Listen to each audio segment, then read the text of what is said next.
Hello everyone, I am Sarah Peter and today I have created a breakdance robot.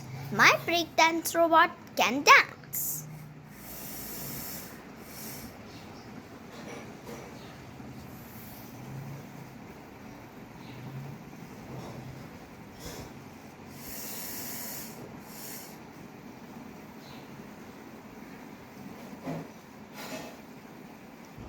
This robot has two main parts, the upper body which is controlled by this motor and the lower half which is controlled by this motor. Now let me start by showing you this upper body's mechanism. It is a simple rotary mechanism.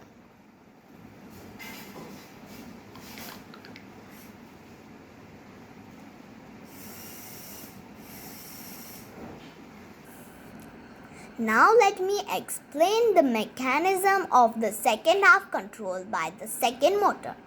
The connection rod that connects the output of the motor to this 2-bar assembly uses the crank mechanism to produce reciprocating angular motion of the leg of the robot.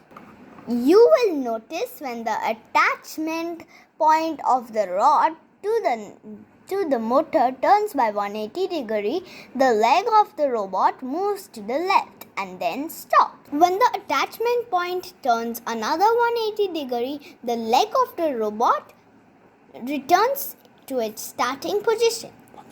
This is what I meant by reciprocating crank mechanism producing an angular motion. So today we learned one more way of converting rotating motion into an angular motion.